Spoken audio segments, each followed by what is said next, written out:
자, 이제 안식학교 교과 시작하겠습니다. 오늘 시가 교과의 제목이 언약과 하나님의 계획이에요. 그리고 성소의 모형이 딱 그림으로 나와 있어요. 그래서 오늘은 이거 하라고 하나님께서 하시나 보다. 자, 그래서 출애굽기 24장 3절 읽어보겠습니다. 같이 교과 시작. 모세가 와서 여호와의 모든 말씀과 그의 모든 율례를 백성에게 전하매 그들이 한 소리로 응답하여 이르되 여호와께서 말씀하신 모든 것을 우리가 준행하리이다. 네, 이때 이스라엘 백성들이 여호와께서 하신 모든 말씀을 준행하리이다 했는데 되나요? 안 되나요? 안 됐죠. 모세가 시내산에 하나님의 명령에 따라서 뭘 받으러 갔어요? 네, 구속의 청사진이 되는 이 성전의 모형을 보여주시고자 부른 거예요. 받으러 간 사이에 그들이 어떻게 했어요? 40일을 기다리지 못해가지고 40일도 기다리지 못해서 모세가 안 오니까 어떻게 해요? 모세가 이제 안 오나 보다. 우리가 우상을 하나 만들어서 어디로 가자고? 이집트로 들어가자. 그래서 인간의 맹세는요, 그 이스라엘 백성들이 출애굽해서 3일 만에 불평을 했잖아요. 뭐가 없어가지고? 물이 없어가지고. 그들이 불평 안에서는 그 바로 옆에 뭐가 있었어요? 12종려나무가 있었어요. 종려나무는 거기에 물이 있다는 거예요. 그랬는데도 그들이 그 3일을 못 기다리고 왜 여기 광야로 우리를 인도해서 여기서 죽게 하느냐 이렇게 했다는 거예요. 그래서 인간의 결심은요 얼마 못 간다는 거예요. 그런데 그거를 이스라엘 백성이 또 망각한다는 거예요. 우리가 유아율법을 다 지킬 수 있다 이렇게 얘기한다는 거예요. 근데 우리 힘으로는 지킬 수 없다는 것을 우리가 바로 알 수 있죠. 그래서 여기 출애굽기 24장 1절부터 이렇게 보면은 하나님께서 모세에게 뭘 주셨냐면 구속의 청사진이 되는 이 성전의 모형을 보여주시고자 부른 거예요. 성전의 모형. 그러니까 주의 모든 말씀을 이제 이 백성이 지키겠나이다 그랬잖아요. 그리고 이제 모세가 누구랑 갔냐면 여호수아와 함께 갔어요. 그리고 하나님을 만났어요. 만나러 갔을 때 25장부터 무슨 얘기가 나오냐? 이 성소에 대한 이야기가 나오는 거예요. 그러면 모세가 하나님을 만나러 갔을 때 하나님이 뭘 주셨어요? 이 성소에 대한 청사진을 주신 거예요. 이 성소는 어디에 있는 모형이에요? 하늘에 있는 원형의 모형이라는 거예요. 이 모형대로 이제 지어라 이러면서 이제 모세에게 친히 말씀하신 것이죠. 자, 그래서 사람들의 마음에 이 영감의 교훈 여기 보면 교회정원 8권 291조 1월 소재에 보면 언약서와 피 이렇게 돼 있잖아요. 그죠? 그래서 사람들의 마음에서 악의 세력을 깨뜨릴 수 있는 능력은 오직 이 구속의 청사진이 말하고 있는 예수 그리스도께서 이 땅에 오셔서 무엇을 할 것인가, 어떻게 살 것인가, 어떤 일을 할 것인가, 그리스도의 사명과 사역이 이 성소에 다 있다는 거예요. 그래서 예수 그리스도께서 성전의 기초요 생명이라는 그리스도께서 행하실 일들이 다 여기에 있고 그리스도가 어떤 분이시라는 것을 다 이 성전 모형에 다 있다는 것을 보여줘요. 그래서 이분이 아니면 타락한 본성이 죄에 저항하고 굴복할 힘이 우리한테는 존재하나요? 안 존재하나요? 아예 없어요. 우리는 그래서 예수 그리스도가 아니면 아무런 가치가 없는 존재, 무가치, 무능력, 아무것도 아닌 거예요. 그냥 똥덩어리고 흙덩어리예요. 그런 우리를 위해서 예수님이 이러한 청사진을 주신 거죠. 그래서 모세가 만난 분은 예수님이에요. 예수님을 만났다는 겁니다. 자, 그래서 24장부터 시작해서 모세가 40일 동안 산에 있었는데 그때 하나님께서 주신 것이 이러한 청사진이다. 그래서 시간이 그렇게 많지 않으니까 한번 이걸 보겠습니다. 청사진을.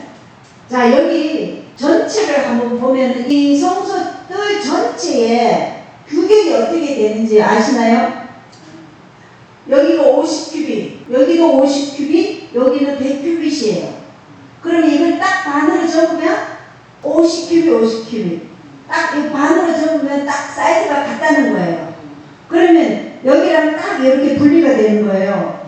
그럼 여기 50, 여기 50. 그렇게 해서 50, 50 딱 합하면 딱 맞는 거예요. 그리고 여기 덮개가 딱 접으면 어디랑 딱 맞을까요? 번제단과 딱 만나요. 예, 그래서 의와 긍휼이 함께 만난다. 진리와 합경이 함께 만난다. 이렇게 시편 85편에 있는 거예요. 왜? 딱 접으면 덮개가 여기 와요. 번제단과. 요렇게 구상이 딱 되어 있다는 거예요.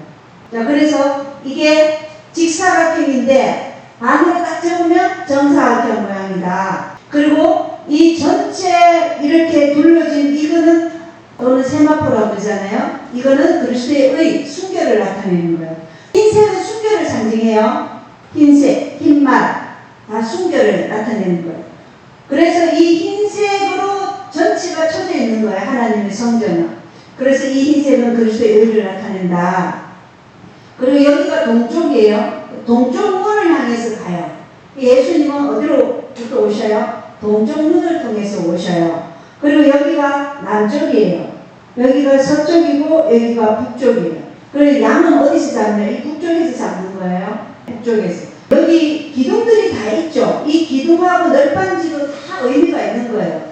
성소뜰에 이 기둥의 밑받침이 다 뭘로 돼 있을까요? 금, 은, 노 이렇게 있다면 뭘로 돼 있을까요? 다 노시예요. 성소뜰. 자, 이게 다 노수로 돼 있어요. 밑받침은 다 노시예요.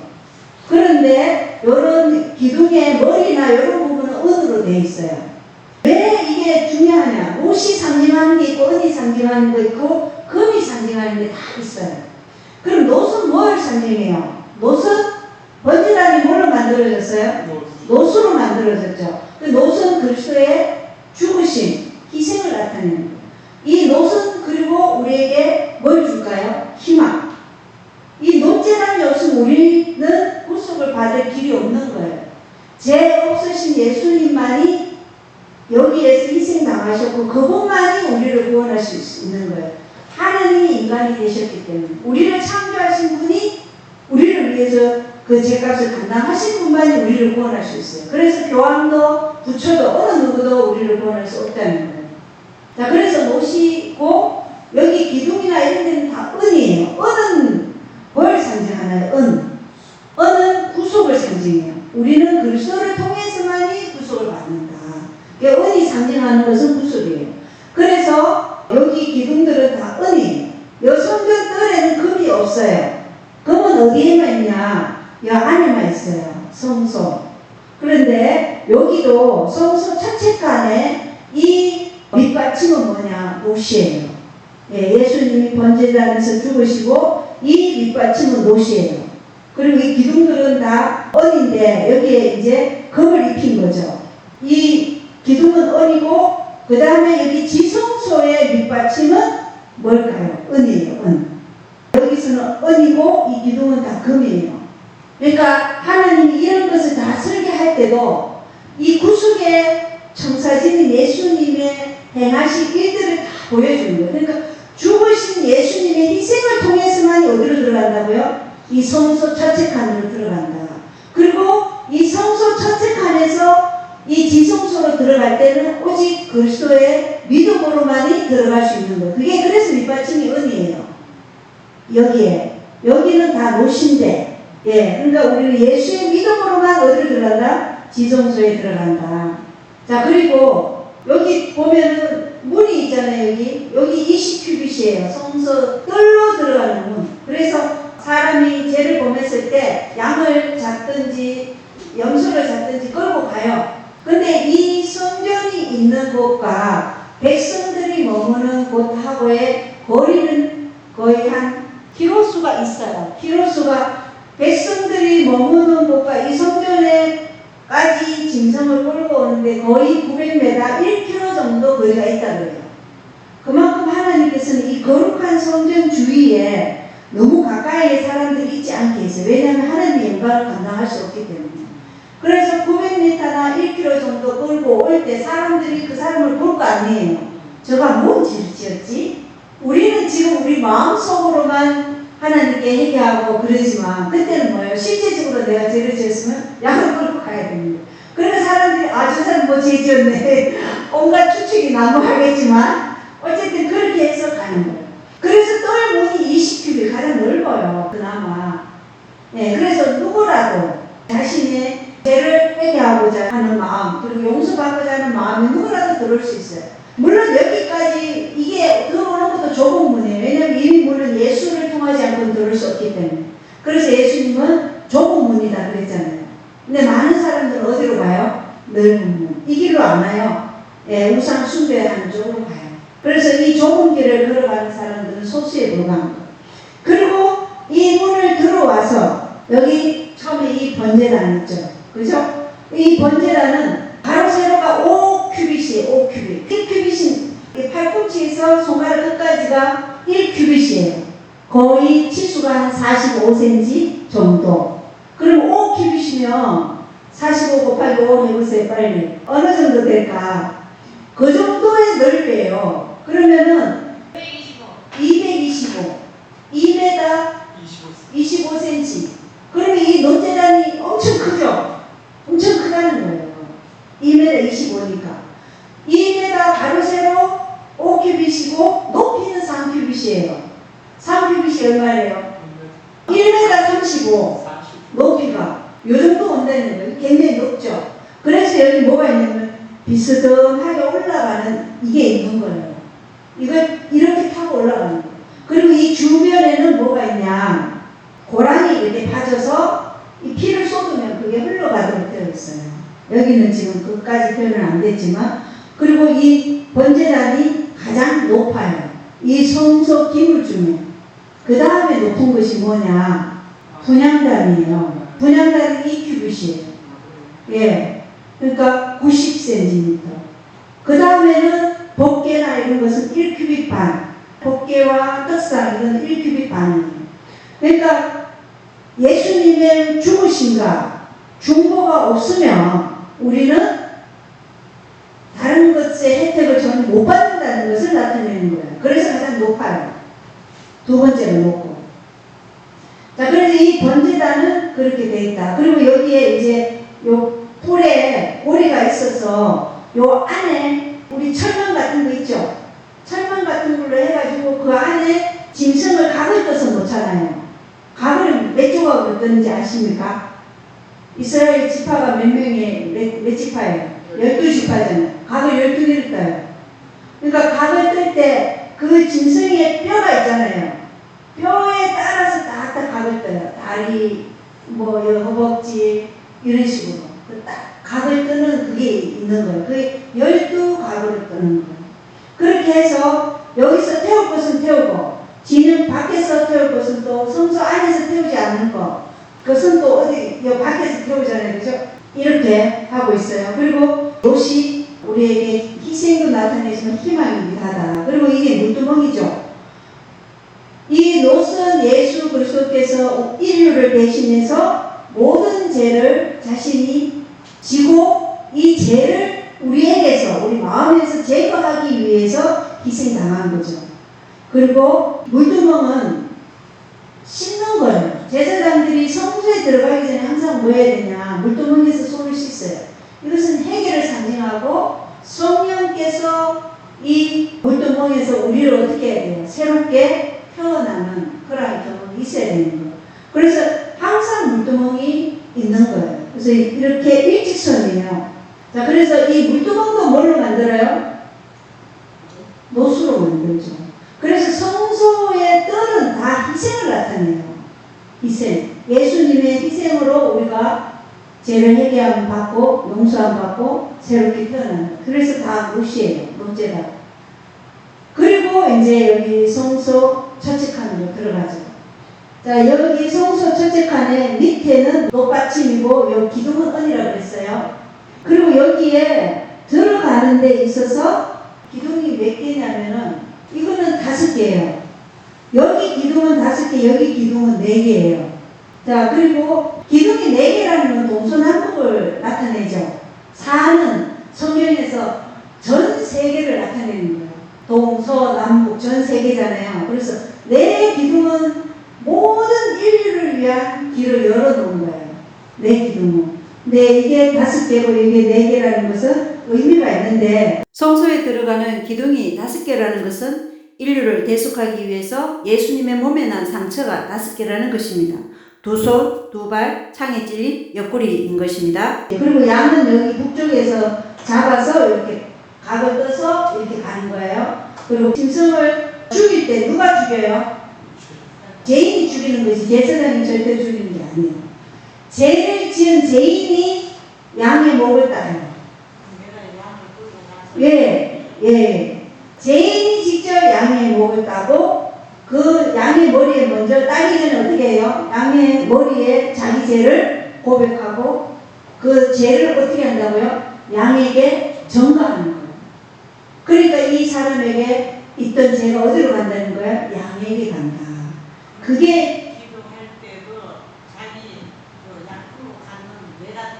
예, 그렇죠. 자기가 기도하는 거예요. 자기가 자기 죄를 고백하는 거예요.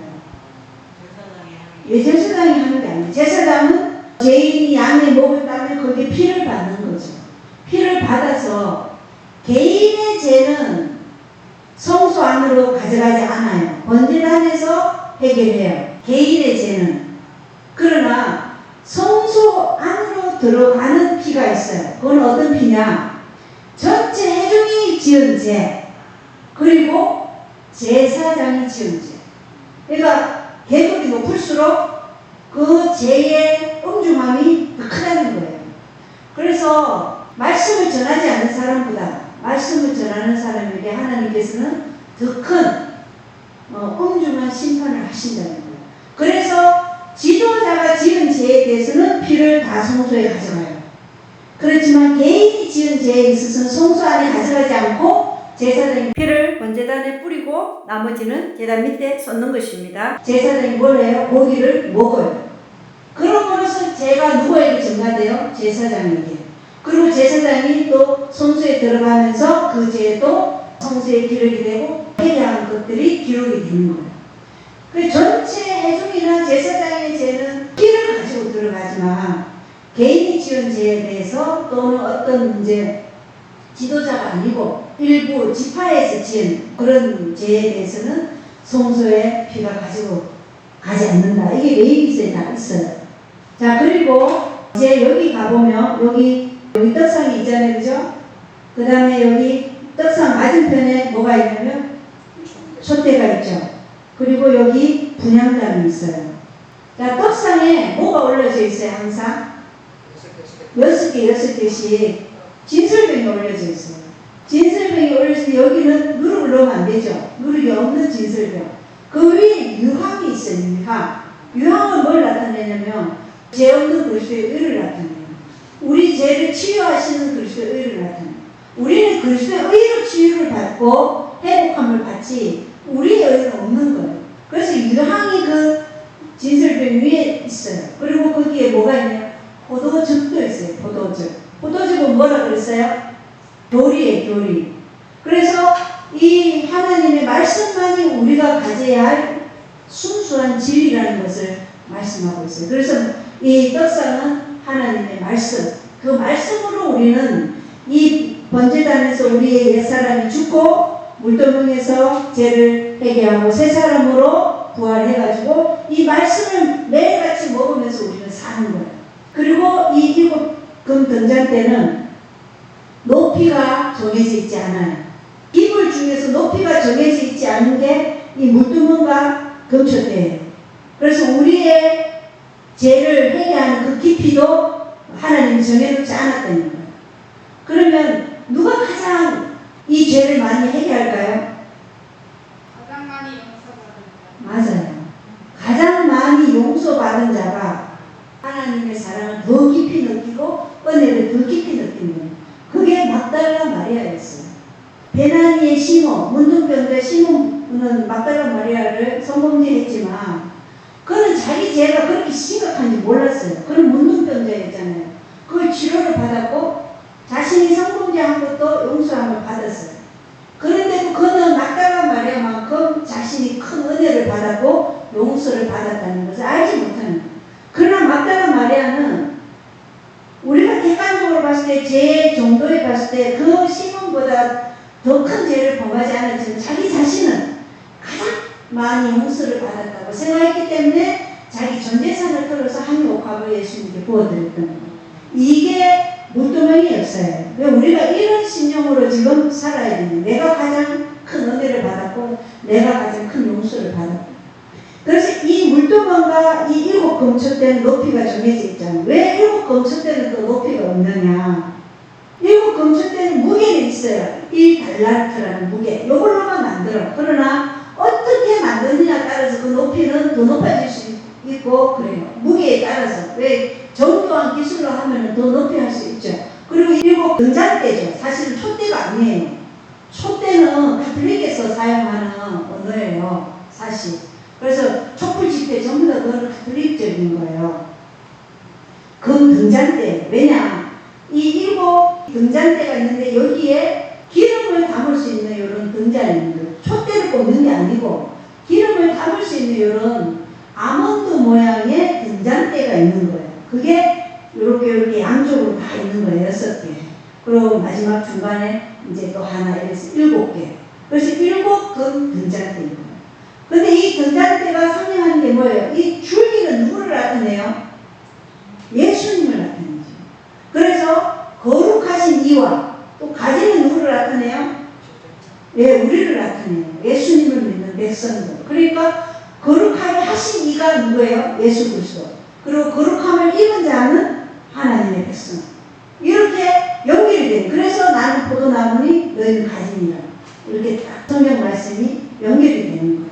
그렇기 때문에 우리는 이 원줄기를 떠나면은 가지는 의미가 있어요, 없어요? 의미가 없어요. 원줄기에서 수액을 받아야 돼요. 그리고 원줄기에서 거룩하신 분을 떠나면 우리는 거룩함이 없다는 거예요. 그거를 나타내는데 왜 이것이 높이가 정해져 있지 않았나 그걸 생각해요. 왜 그렇다고 생각해요? 한번 질문을 해봐야지. 왜 높이가 정해져 있지 않았을까요? 한계가 없기 때문에. 무슨 한계? 저는 내 입으로 말하지 않겠습니다. 아니 얘기해.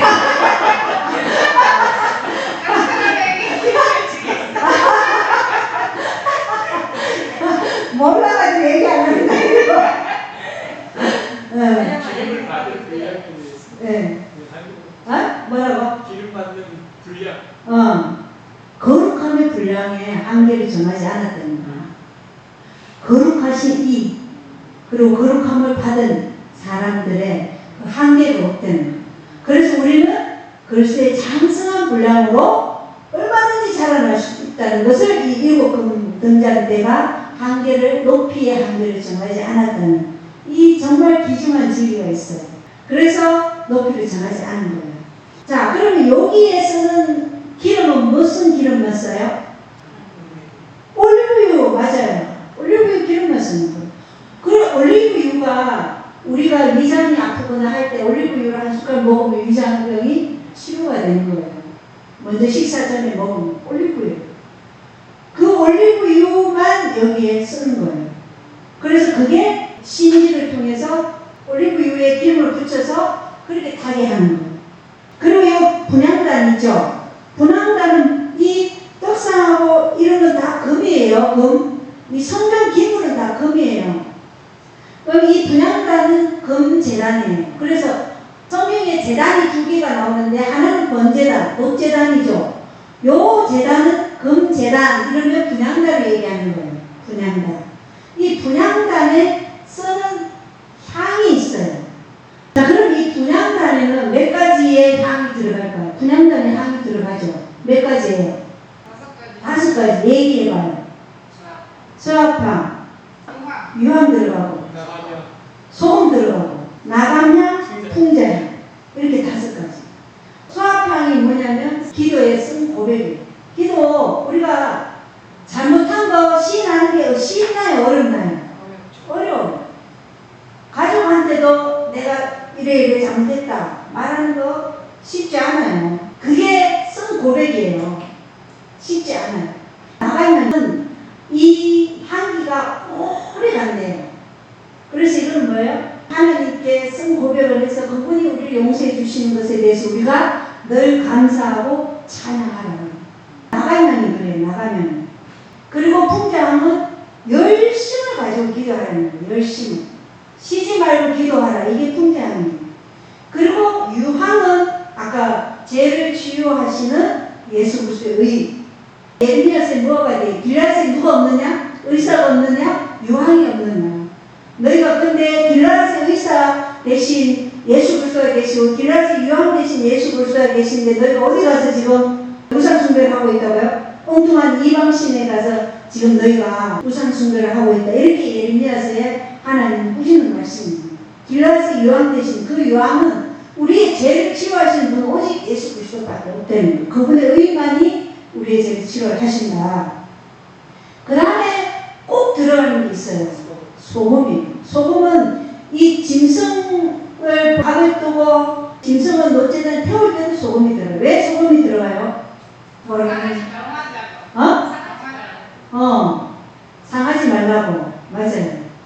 상하지 말라는 그 의미가 이 기도가 보존이 되는 거예요.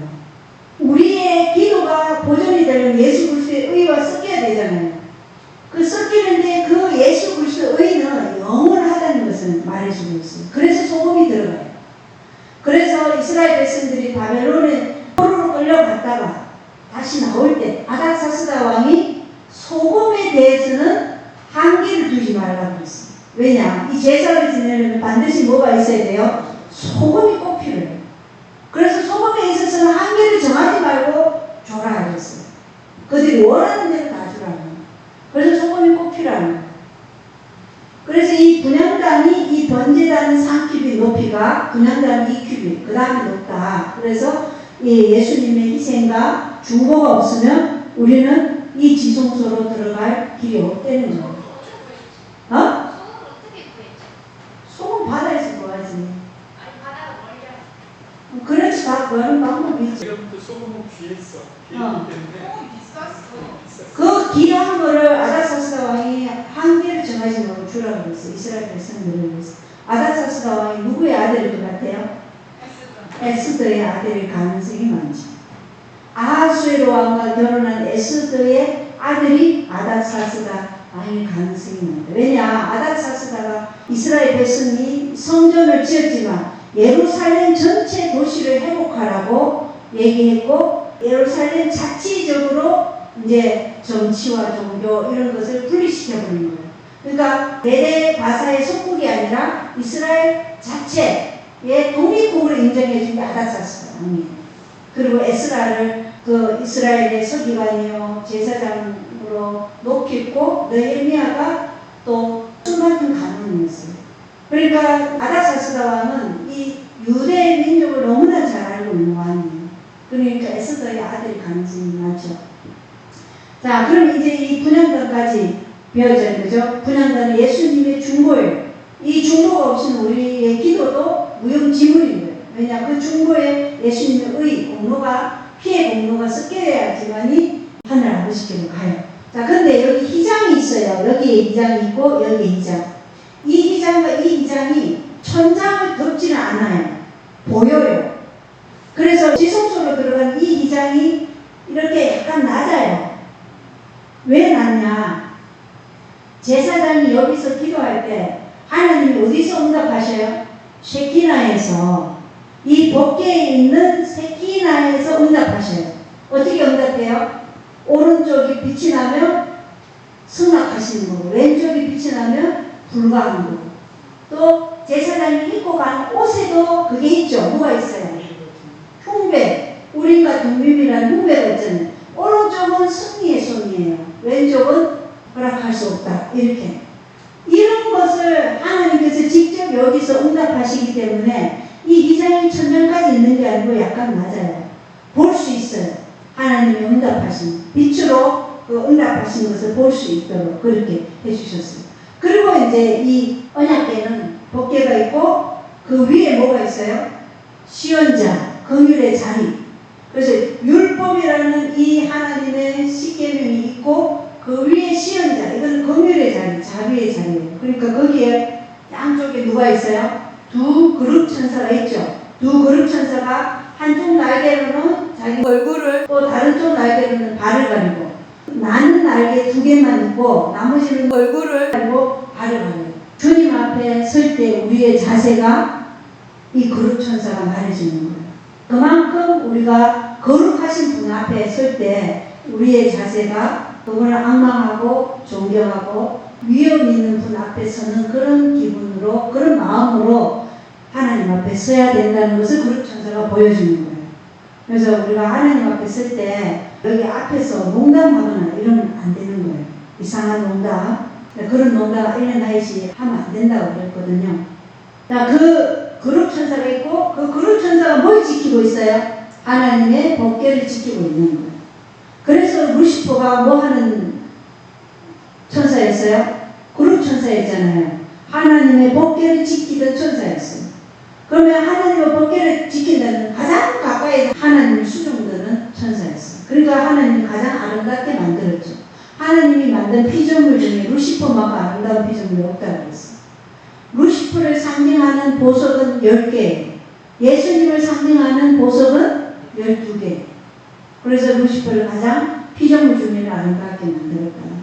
그런 피조물이 자기를 만든 창조주에게 대적한 거예요.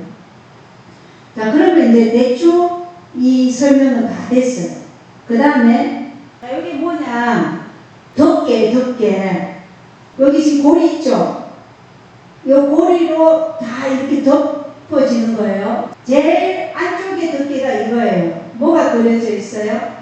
천사들이 그려져 있는 거예요. 그룹천사. 이 그룹천사예요. 여기에 실은 어떤 실로 짜졌나요? 청색, 주홍색, 자주색, 흰색 실로 새겨져 있는 거예요. 그룹천사는 흰색으로 했죠. 나머지 여기는 청색, 홍색, 자주색. 자, 청색은 성경에서 뭘 상징해요? 율법에 대한 완전한 순종. 이건 하나님의 세계예요. 그래서 가톨릭은요, 절대로 청색을 안 입어요.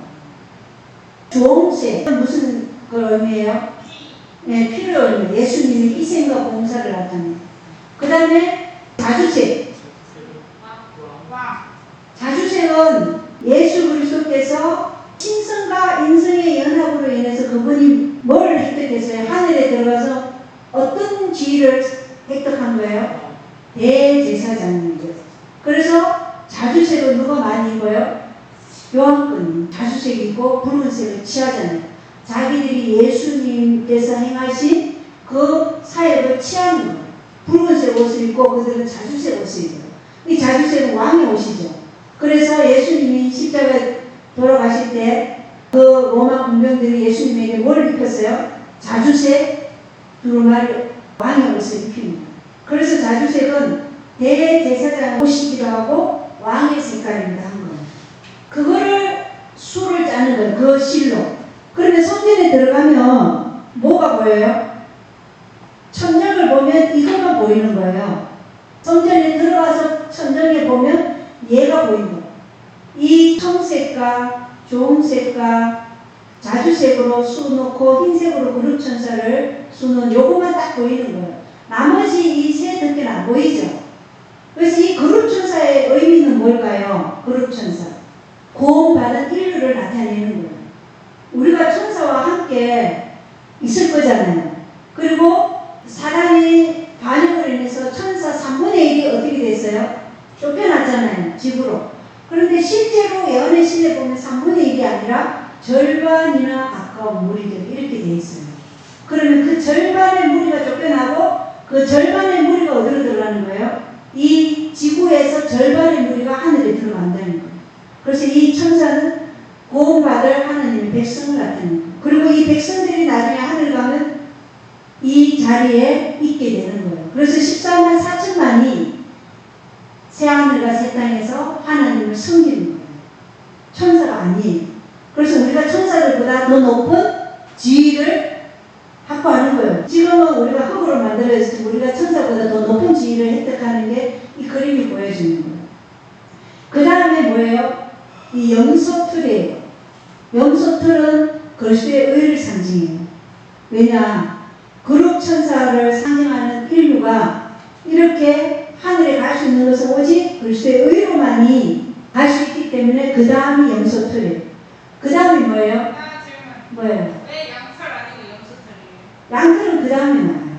왜 근데 염소털이? 염소가, 염소 말 안 듣잖아. 염소는 말을 안 듣는데, 양을 이끄는 건 누구예요? 염소가 이끄는 목자가 이끄는데 그 목자들이 염소를 통해서 양을 이끈다니까. 그리고 대속제에 누가 희생이 돼요? 염소. 염소가 있습니다. 하나는 아세세를 위해서, 하나는 온전한 제 정결을 위해서. 그래서 염소예요. 그래서 이게 다 의미가 있는 거예요. 염소가 희생이 되어야지 대속제의 온전한 구속에 끝나는 거예요. 그래서 염소가 있어야 되는 거예요. 그게 그리스도의 의를 나타낸다.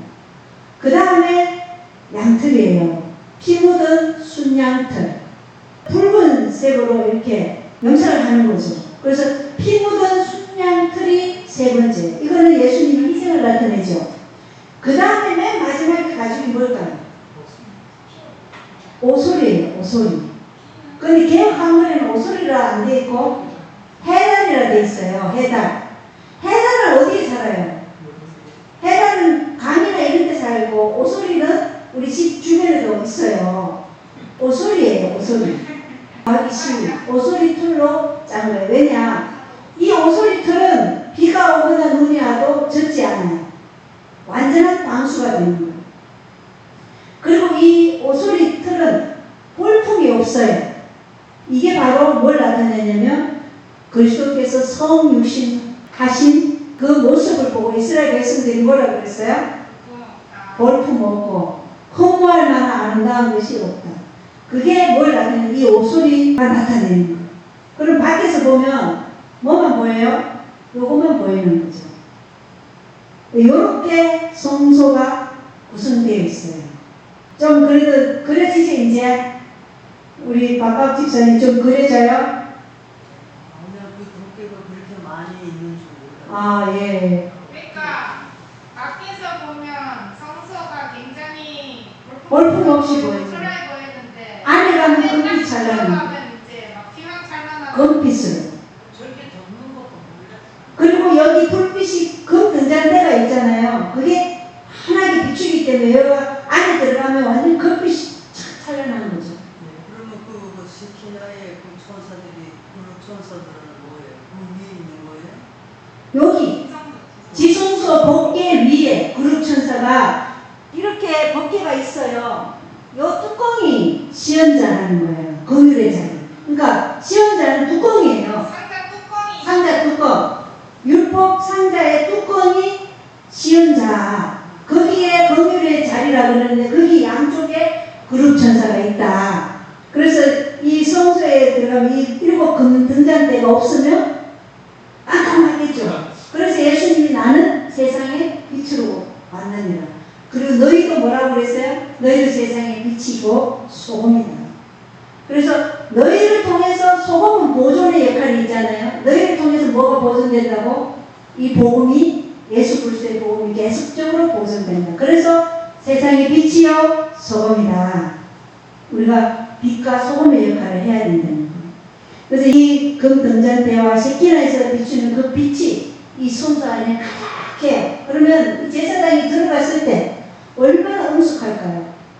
나중에 제사장 의복도 할 텐데 제사장들이 이 성소에 들어갈 때 옷을 제사장 복을 입잖아요. 그리고 발에 뭘 매냐면 이 옷에 다 종이 다 들려있죠. 성묘, 방울 이렇게. 그리고 발에 끈을 하나 매달고 들어가요. 왜냐? 너무 오래 있으면 이 제사장이 어디서 죽었다? 여기서 죽은 거예요. 그래서 끌어내야 돼요. 그 이스라엘 백성들이 침례 요한의 아버지 사가랴가 안 나오니까 죽었나 보다 이렇게 기다리고 있었죠. 근데 나중에 나왔는데 그가 말을 못해요. 그럼 뭘 봤다는 거예요? 하나님 이상을 봤다는 거예요. 그렇게 이 성전을 통해서 하나님은 구속의 청사진이 되시는 예수 그리스도의 죽으심과 그분의 부활 또 그분의 사역, 사명을 다 보여주시고 우리가 어떻게 구원을 받는지 그 길을 다 보여주신 거예요. 이것을 누가 왜곡시키고 거짓된 교리로 사람들을 멸망시켜요? 교황권. 이 구속의 길을 완전히 길에서 다른 길로 돌이키게 한 거예요. 우리가 이 청사진을 반드시 알고 계셔야 된다. 이런 기본적인 것은. 이거 기본이에요. 여기서 이제 더 깊게 이제 들어가면은 이 많은 의미들을 우리가 알 수 있는데, 기본은 반드시 알아야 된다. 자, 이렇게 해서 순종할 수 있는 능력은 오직 우리를 위해서 죽으신 예수 그리스도의 그 능력을 우리가 받음으로 인해서, 그 능력이 우리 안에서 역사함으로 인해서 순종할 수 있다. 그래서 예수님은 왜 이거를 지으라고요?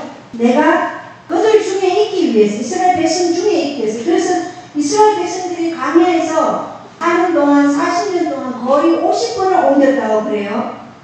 그럼 50번을 옮길 때 이거 떼가지고 싣고 가는 게르손 족속, 고핫 족속, 무라리 족속, 레위 지파들이 있잖아요. 어떤 족속은 이걸 가져가고 어떤 족속은 이 성소에 있는 기물을 가져가고 다 달라요. 어떤 족속은 기둥을 가져가고 다 달라요. 가장 먼저 이동했을 때 가장 먼저 꼽는 게 어디일까요? 이 지성소가 중심이에요. 법궤가. 법궤에서 딱 대각선으로 딱 하면은 성소가 나오잖아요. 그 다음에 여기서 또 대각선 치면 대각선 중심에 뭐가 나와요? 번제단이 나오는 거죠. 요렇게 해서 이동해도 이게 하나의 틀어짐도 없이 요렇게 딱 조화롭게 하나님이 계획하신 대로 딱 쓰는 거예요. 그렇게 해서 이스라엘 백성들이 성전을 가나안에 들어갈 때까지 계속 들어갔어도 시로에 이게 있었잖아요. 그죠? 그리고 나중에 이스라엘 백성들이 하나님의 법궤를 빼앗기고 그런 일이 있었죠. 그리고 솔로몬이 이 성전을 지을 때까지 이 모형이 그들과 함께 있었던 거예요. 그래서 이거 굉장히 중요하죠. 이것은 예수 그리스도께서 성전의 기초요 생명이라는 거. 그리고 그분이 없이는 우리가 어떠한 구원도 받을 수 없다. 우리에게도 이 길로만 구원이 있다는 것을 보여줘요. 이 길. 내가 옛사람이 죽고 옛 자아가 죽고 새로운 생명으로 물두멍에서 부활하고 끊임없이 말씀과 세상의 빛으로 그리고 중보의 기도를 하시는 주님과 한 마음으로 예수의 믿음으로 지성소에까지 따라 들어가는 그러한 자만이 뭘 받지 않는다? 일곱 재앙을 받지 않는다. 그걸 보여주는 거예요. 그래서 여기까지 따라 들어가는 자만이 하늘로 들어갈 수 있다는 것을 우리에게 보여주는 거예요. 예수의 믿음으로 들어가죠. 하나님의 계명으로 예수의 믿음으로. 왜냐? 그러한 자들이 실질적으로 14만 4천이라는 것을 하나님께서 정리해 내실 거니까. 그럼 이 14만 4천은 예수님의 마음과 하나로 일치되는 거예요. 그래서 우리가 우리 자신을 주님께 헌신하면 우리의 뜻, 우리의 마음, 우리의 정신 이것이 다 하나님과 합병되어서 마침내 그리스도의 생각이 우리의 생각이 된다. 이렇게 시무교훈에 기록되어 있어요. 두 예배자에. 그러니까 어려운 길이 아니에요. 어려운 거는 뭐가 어렵냐? 내 자아를 굴복하지 않으려는 그게 어려운 거예요. 근데 자아를 굴복하면 하나님이 이 길을 다 보여주셨잖아요. 그리고 우리가 하는 게 아니라 누가 하는 거예요? 예수 그리스도께서 내 안에서 하시는 거기 때문에 어려운 게 아니에요. 근데 어려운 거는 내가 자꾸 마귀의 본성, 이 자아를 버리지 않으려고 하기 때문에, 자기 부인을 하지 않으려고 하기 때문에 어려운 거예요. 근데 왜냐하면 이 그리스도의 의가 우리를 딱 감싸고 있기 때문에 여기에서 계속 어린 양이 따라가는 걸 따라가야 돼요. 그러면 우리의 신앙은 이 예수의 믿음으로 지금 어떻게 돼요? 장성한 분량으로 살아가야 됩니다. 그래야 14만 4천으로 가는 거죠. 오늘은 여기까지 마치겠습니다. 감사합니다.